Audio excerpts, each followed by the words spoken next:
Welcome to my show. It's a guest here. Her name is Debra Taubenslag. Mrs. Debra, how You are you said doing, it man? perfectly. Yes.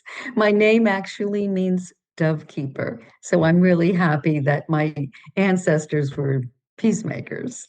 I'm so glad. Thank you so much for the time and the opportunity, also, Mrs. Debra. Firstly, you are an author.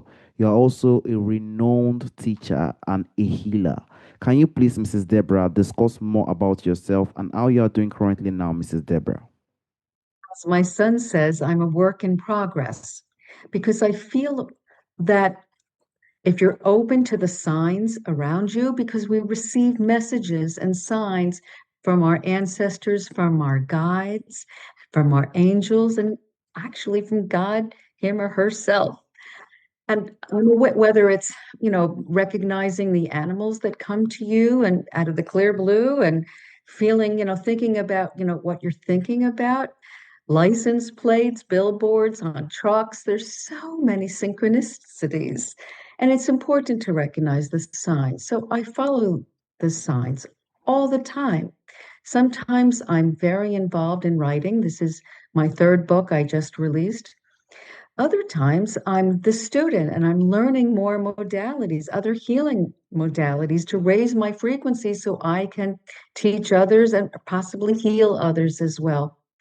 At other times, I'm teaching, and at other times, I'm my private practice with past life regression, life between lives, psychic mediumship development.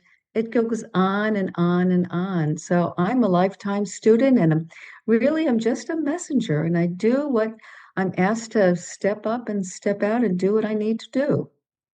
Honestly, It that's always changes and that's a good thing. Honestly, that is perfectly true. We definitely have guides. As humans, we are the body, but we always have something that will always speak to us. But we have to know how to connect with it, and that is where the issue lies. So that is why I would also like to dive to your book, The Reason Why. Can you please, Miss? Why? True stories of past lives, the other spiritual lights, master teachers, the council, etc. So the past lives, we're talking a good almost 40 years now of working with past lives, but I never say go to a past life. I say go where you need to go, wherever that may be for your highest good. So you may go into a past life or repeated past lives if there's patterns that you really need to look at that you're continually doing now and oh, correct this. Or it possibly could be going into a regression into your childhood or into the birthing process. It could be into the future or a future life. It could be in the life between lives state where you look at your Akashic records. You could even go to other galaxies. So I never know where the client is going to go because I trust the client's higher self. They have to be guided by their own higher wisdom, their own God source within. I'm the expert travel guide, but it's their journey, their spiritual journey. And so they are the expert travelers. So that's what the first part is about my own spiritual awakening to other world realities through the eyes of my hypnosis clients. And boy, was I shocked. And any time I thought, wow, could there be anything else that'll just knock my socks off where God will just send me that, client and I would be, oh my gosh. And there was always learning for me too. So that was terrific. The second part of the book is about um, bringing forth all the spiritual truisms that I came to realize from countless clients over the years that there was definitely a pattern. And I wanted to share, my learnings. So this way, others can really understand, yes, there is such a thing as karmic connections and even about the afterlife and what it's all about and different experiences, different planes, different levels of the afterlife. I mean, it was fascinating to me. And then part three is a how to because I felt it was really important. especially for people that don't have the access, if they want to have one-on-one connections to other regression therapists like myself. Maybe they're not comfortable going online. So it's really easy to do. There are hypnotic inductions for you to just tape yourself and your phone, and then different scripts that you could read out loud, taking your time, going nice and slow. So this way you can experience it for yourself. Lots of different techniques and tools in part three. So that's why I wrote the book. I just wanted to be another messenger to help others open their eyes and open their hearts and minds. So you Honestly, asked if there was another book. Who knows? I have so many magical moments. Maybe Maybe I'll write a book about others' magical moments when they share them with me.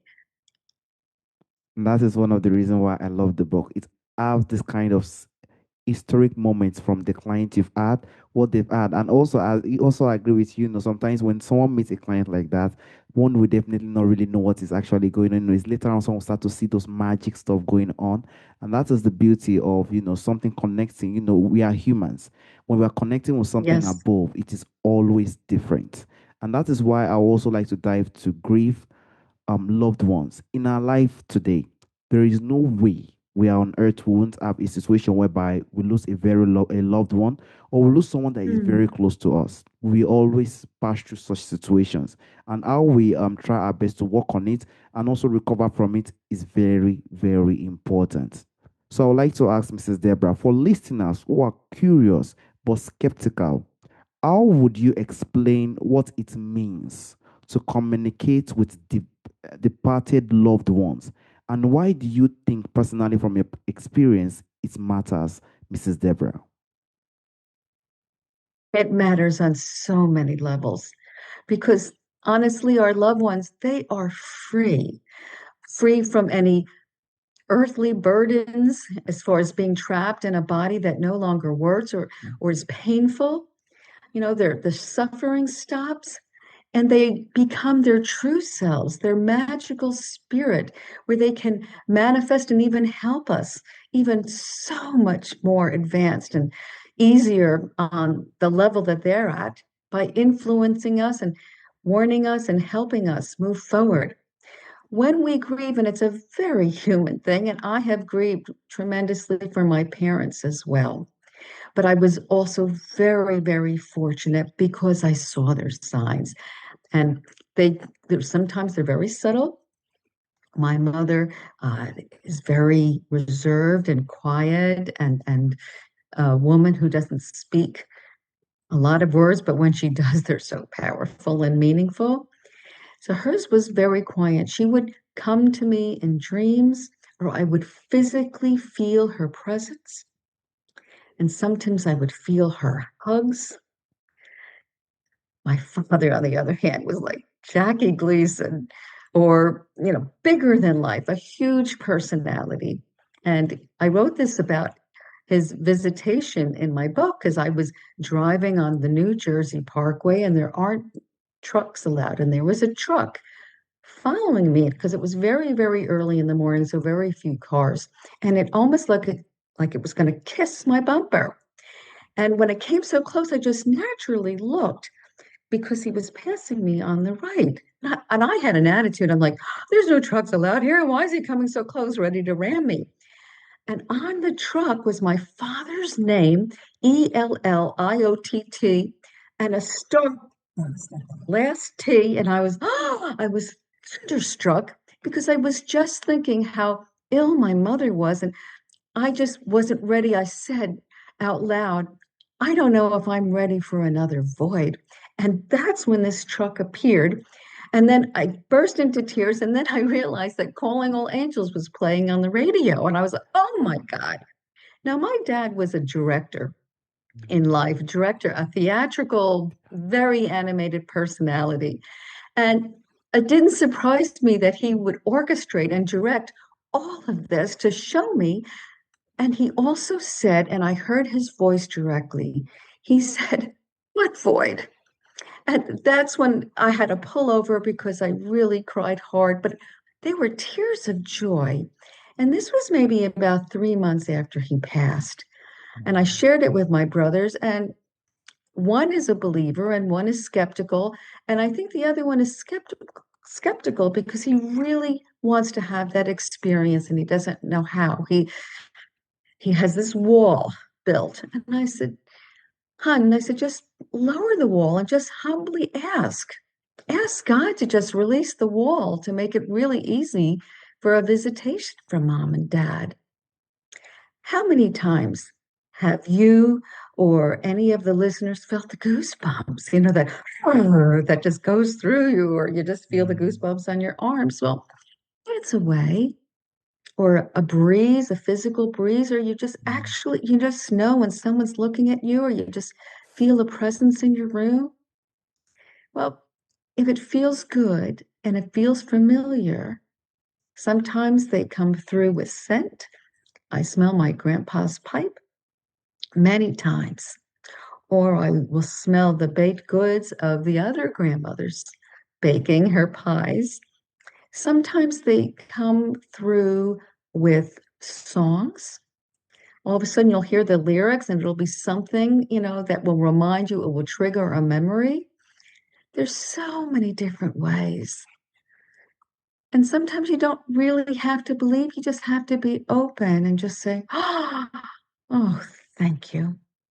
mm, And they're not in the cemetery, they're in your heart, and they're there when you call out to them, whether it's for clarification, whether it's like, I need your help. I have a major decision I need to make.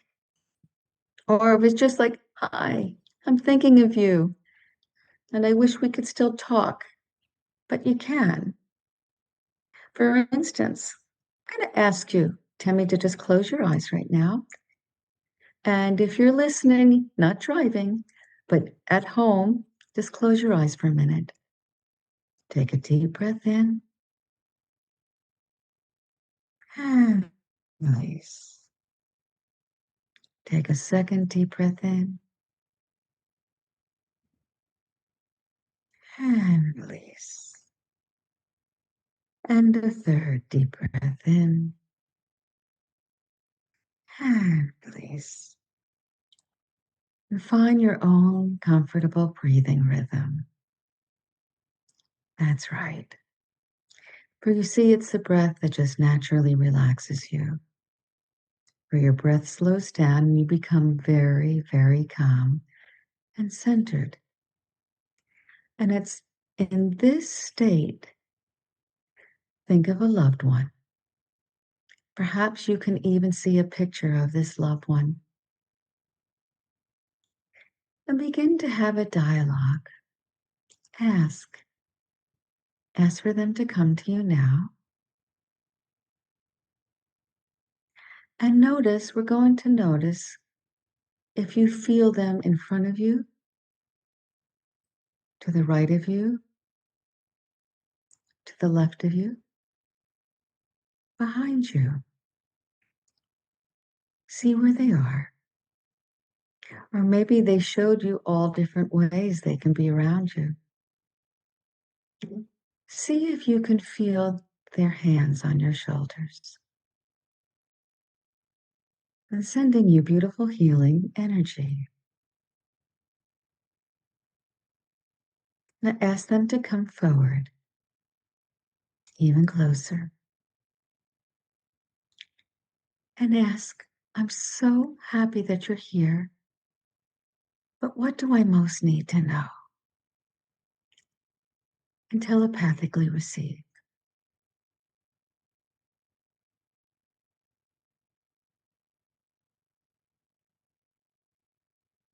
That's right. You can have a dialogue.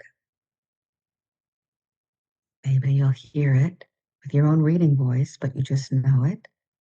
Maybe you hear their voice. Maybe you see them, or just feel them, and know what you know.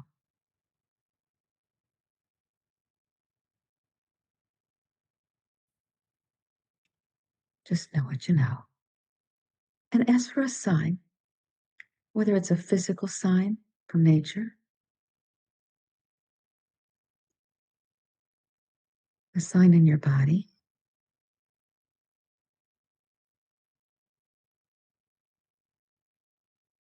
a word, a color. Let them tell you. Good. Now, on the count from 1 to 3, just open your eyes, feeling very relaxed and a little more knowing that it's this easy. They're only a thought away. 1, 2, and 3. Eyes open.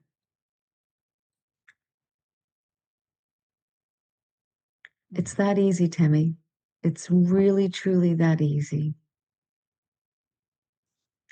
I mean, it's nice to go to a medium or a healer, but you know what? The truth is, you can do it yourself because you have a natural ability to heal yourself.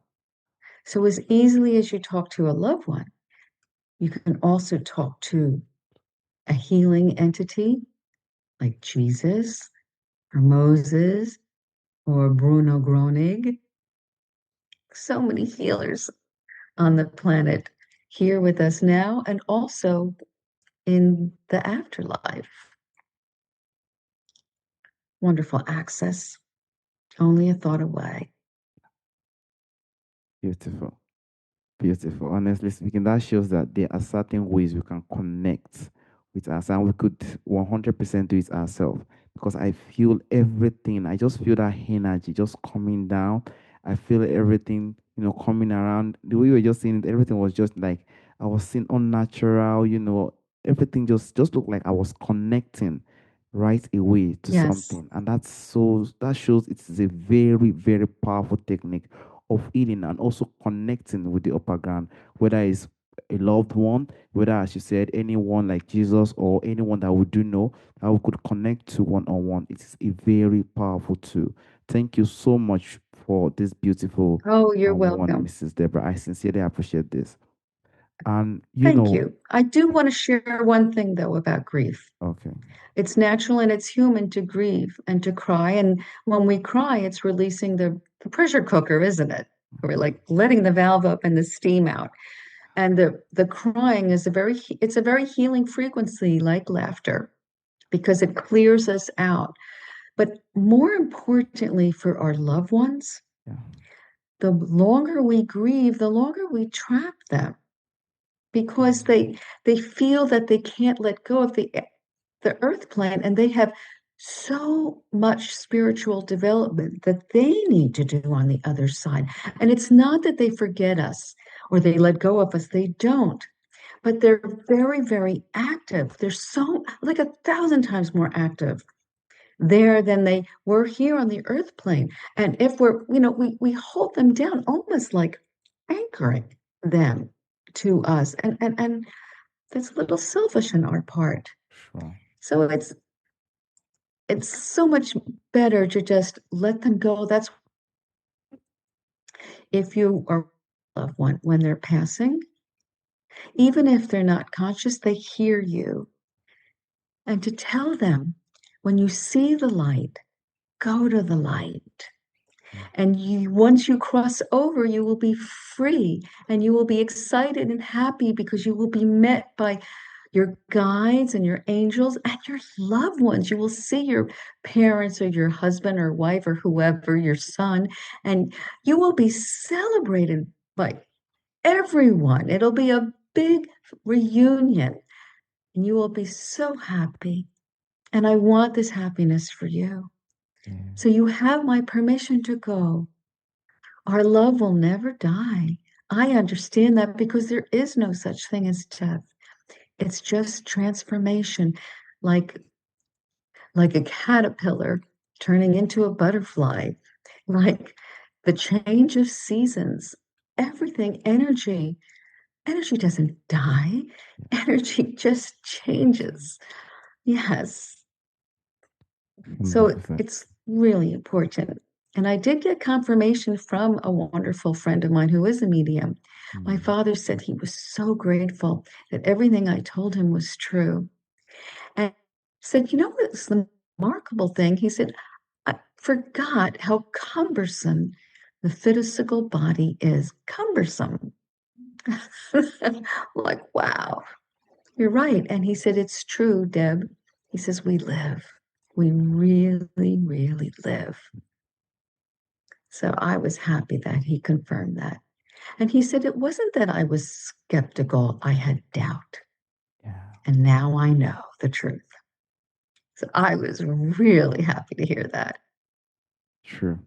100%. And that is what we need to understand as humans. We 100% face this kind of grief, but we need to not use it as a pressure in us. We should not use it as a shield to continue to just reflect that person. We should use it as a way to connect and release. When we release is, rest in peace, you can go, okay, fine, you're gone, but I know I can still connect with you no matter how I am. Just feel them no matter how the sense is. It is more powerful than we having this kind of grief, crying, crying, crying. It does not work and does not help us, even in a very huge way. But if we can learn how we could do it naturally, how we could release naturally, and how we could connect naturally, it will really help us. And I'm very glad that you've done it. It has helped you even connect with your loved ones. And also, I myself, probably I will try my best to be working on that so that I can have this kind of relief on a lot of pressures that I have in my life sometimes. So I would also like to know, some people have this, something we call wishful thinking. And we also have a authentic spirit communication. Like what I practice recently now is like a authentic communication. But what do you think is the difference between a wishful thinking, when someone is just closing down and is just thinking, and an authentic spirit communication? And how do you think people can learn to tell them apart? That means, how can you think people can tell if it is a wishful thinking or a authentic spirit communication, Mrs. Deborah? That's a great question. And here's the answer. It's the ego, Mm. because the ego says it's just my imagination, because the ego is a know-it-all. Now we need ego to live on the earth plane and to be grounded. But there's a difference when you physically feel something or emotionally you're very, very calm. And you don't know why, but you know that you are when you're practicing this wonderful, just place of centeredness, of stillness. And sometimes it's hard to stop the chatter. But if you just focus again on your breath and you ask, God, I have monkey mind. Can you help me calm the monkey mind and just, you know, corral the wild horses so I can just be still and hear you? And this way, when you just sit back without any agenda on your mind, without any agenda attached to your ego, and just say, I am receptive. But pray first. Get real centered. Pray first. Pray for what you want, very specifically for what you want, and then pray for others, and then pray for more universal things to heal the division in your country, to heal the division in my country, to heal the division in the whole world, to open up hearts that hate, to open up the eyes to see, oh, I am really affecting my future lives by manifesting all of this karma. And next, see, because karma is neither good nor bad, it's cause and effect. But if you have so much anger in your heart, if you have so much rage and anger and judgment in your heart, boy, oh boy, are you going to have a hell of a life review when you cross over. Now, I'm not judging, but this is what I know from others, from other near-death experiences, as well as from others who have worked in the spiritual hypnosis with me. It's pretty eye-opening, and then it's also very humbling. So if we open our eyes and our hearts and ask for healing and ask for a clearing, Because sometimes this is going to sound a little out there, but it's true. Sometimes this angst that we feel, this negativity that we feel, sometimes it's ours and sometimes it isn't. So, how do we know the difference? Well, if you are a natural healer, if you are an empathic person that you feel things very deeply for others, sometimes you're going to pick up other people's crap. You're going to pick up their anxiety or their fear or their nervousness, whatever it is. So it's really important to practice this spiritual practice of saying, cleanse me. I go into my mind, into a healing room where there is a shower. And when I turn the faucet on, colored healing beams come forth from the faucet, or I should say the shower head. And I just say, God, cleanse me. Give me the colors that I need to cleanse. And sometimes I'll feel like dirty gray or brown just going down the drain, and that's good. And then other colored lights, they heal my auric field. So that's important for you healers out there to remember to do this and to wash your hands, after you do some work, even if you're in a big crowd, if you're a very loving soul and empathic, and when you walk into a room and you feel other people's energy, that there might have been a fight, you're empathic, you're an empath. So it's just a good hygienic spiritual hygiene to protect yourself and to do that. So I think I went off on a tangent, and I apologize for that, about how do you know it's wishful thinking and how do you know it's true spiritual communication? Well, again, wishful thinking is, oh, like a little kid. Oh, I want it, I want it, I want it, and I want it now. And is this true? Well, when in doubt, throw it out. Mm. You will know it's true by how you feel emotionally and what possibly you are seeing in your mind's eyes. Because spirit uses our clairs. Our clairvoyance is our mind's eyes. Mm. Our clairaudience is what we hear. Sometimes we hear a different voice. Sometimes we hear our own reading voice. A claircognizance is knowing what we know. Clairsentience is actual feeling, like, the goosebumps, or, Yeah, sometimes I know if there's like stinking thinking or someone is like really not for my highest good, I will get a feeling in my left arm. And I'm like, oh, and I have learned to recognize it. And I've learned the hard way, but I do it. And then, of course, there's psychic empathy. It's just a powerful feeling of love. And sometimes it's a healing. You get sad, yeah. and then you dialogue, why are the tears falling? And it could be it's a letting go of the past that you need to do. That's just it. And just remember that, and I say this in my book, that in imagination is inspired information. That shows that we have to know how to release ourselves.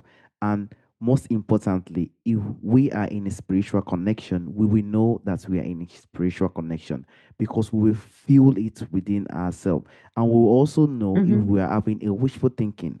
That is something that will differentiate when we have grounded ourselves to a point whereby we can have this kind of breathing, this kind of healing, and we can see the kind of connection we are having. And that is why it's more important. We should know how to release that energy, release ourselves, so we could release those pressures we have in us, so we can get those connection. And we 100% know when the connection starts to come in, which is very powerful. I would like to go to your back to your book, The Reason Why. If your book could Okay. just leave one lasting impact on a reader or a listener, what do you think is the greatest truth in the spirit that word that will relieve that? What do you think it will be if you could leave one lasting thing on them, Mrs. Deborah? That you are a spiritual being first, that we are mind, body, and spirit. We are so much more than our physical body.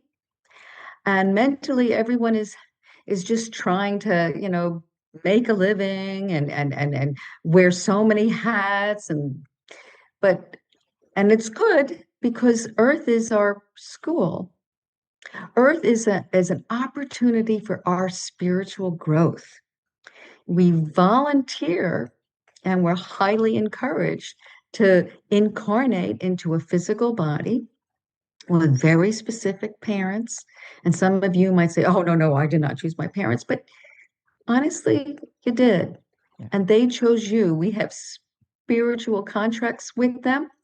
And maybe you've known them in a past life, or maybe you haven't. But we have these contracts and we agree to these spiritual contracts because it's for the highest good of everyone, because we're able to provide opportunities for growth, all of us. And that's why we come to learn, to grow, to let go of our stinking thinking and Mm, self-love and love for others and to really to heal and to become mostly connected back to God. And we do that sometimes through the earth experience, sometimes through the life between lives and our spirit experiences because we work on many projects. And sometimes we do it on other planets. mm, There's so many opportunities. It's yeah, endless. So the book is just to remind people we are spiritual, mind, body, and spirit.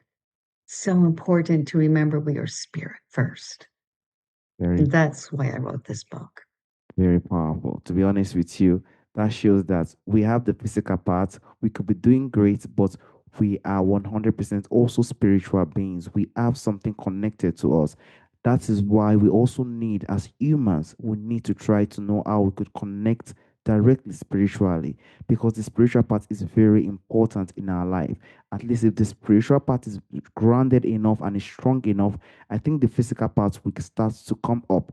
But if the spiritual part is damaged, there's a lot of things, anxiety, trauma, things will come in and will not be able to be strong enough to fight it. And that is why our spiritual being needs to be nourished and to be strong enough to face anything that is coming by its way. And these are things, even most especially in your book, and also what you've brought out, are ways we could try our best to work on that so we can have more healing and more strength to conquer the obstacles, big, big obstacles we found in our earth today.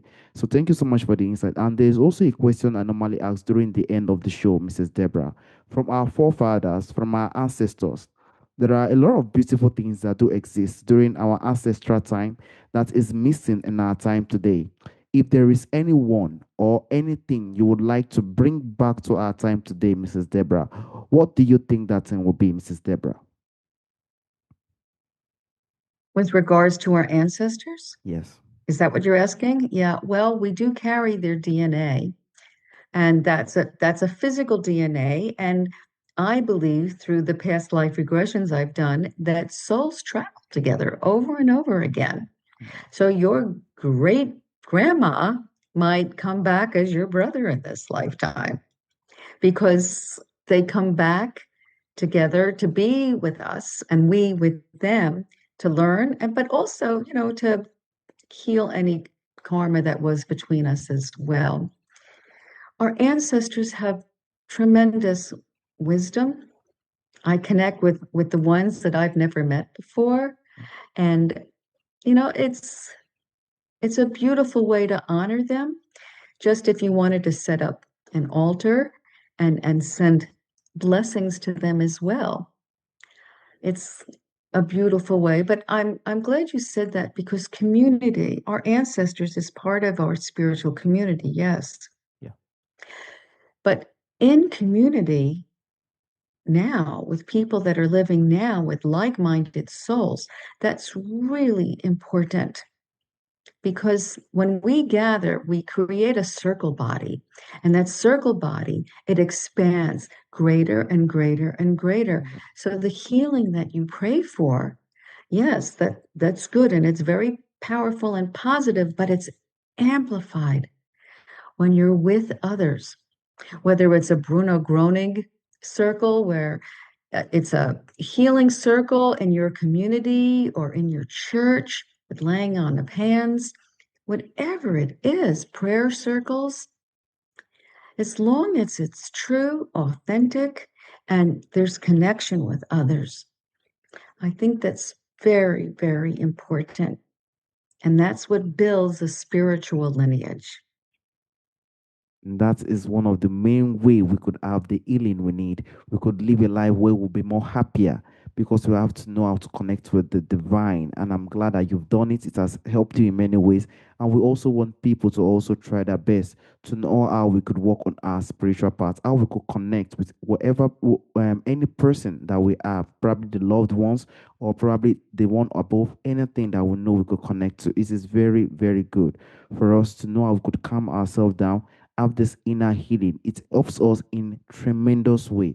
It will build a vibrant community, authentic connection, and also make us, most importantly, to be humble as humans because we do know how life Yes. is and we do know how things are. We will definitely be humble, and that is what we need in our time.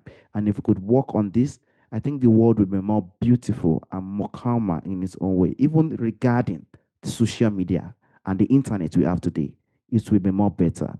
I also want to use this opportunity to thank you for the time and the opportunity on speaking on this important moment. Thank you so much, Mrs. Deborah. Oh, thank you. Thank you so All much. right. And I just going to just say that if you'd like to get a copy of my book, it's available in bookstores. And if they don't have it, you can ask to order it. And of course, on Amazon. All right. Bye Thank you bye. so much. Bye bye.